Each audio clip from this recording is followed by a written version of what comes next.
নজর রাখবো মুখ্যমন্ত্রীর পরামর্শদাতা সুব্রত গুপ্ত। আমরা জানি নির্বাচনে স্পেশাল অবজারভার ছিলেন সুব্রত গুপ্ত এবং সেই সুব্রত গুপ্ত এখন মুখ্যমন্ত্রীর পরামর্শদাতা। আমাদের সঙ্গে সোমরাজ রয়েছেন, প্রতিনিধি সোমরাজ, কি খবর?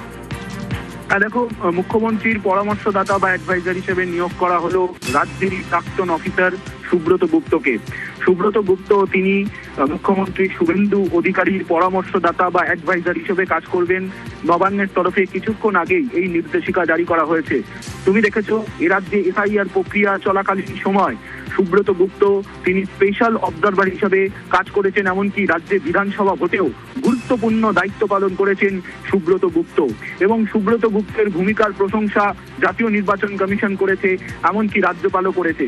ফলত সেই জায়গায় দাঁড়িয়ে সুব্রত গুপ্তকে রাজ্যের মুখ্যমন্ত্রীর পরামর্শদাতা হিসাবে নিয়োগ করা হলো। এই নির্দেশিকা কিছুক্ষণ আগেই নবান্নের তরফে জারি করা হয়েছে এবং তিনি এখন থেকে আপাতত নবান্নে তিনি কাজ করবেন এবং মুখ্যমন্ত্রীর পরামর্শদাতা হিসাবে কাজ করবেন। অর্থাৎ বিভিন্ন কাজের ক্ষেত্রে তিনি মুখ্যমন্ত্রীকে পরামর্শ দেবেন।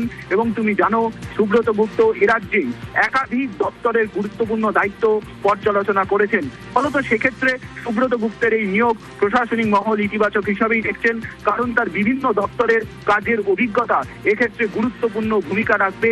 এবং সেক্ষেত্রে সুব্রত গুপ্তের এই নিয়োগ অবশ্যই প্রশাসনিক দিক থেকে যথেষ্ট তাৎপর্যপূর্ণ। কিছুক্ষণ আগেই নবান্নের তরফে এই নির্দেশিকা জারি করা হয়েছে। বেশ, ধন্যবাদ সোমরাজ।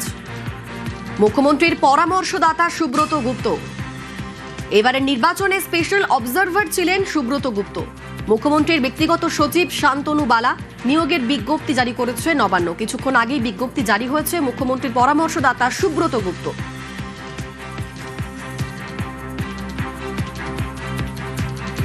মুখ্যমন্ত্রীর পরামর্শদাতা সুব্রত গুপ্ত। এবারের নির্বাচনে স্পেশাল অবজারভার ছিলেন সুব্রত গুপ্ত। সেই সুব্রত গুপ্ত এখন মুখ্যমন্ত্রীর পরামর্শদাতা। কিছুক্ষণ আগেই এই নিয়োগের বিজ্ঞপ্তি জারি করেছে রাজ্য সরকার।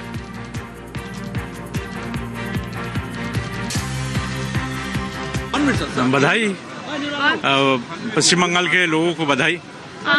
अच्छा होगा, लोगों का निर्णय है ये, अच्छा ही होगा।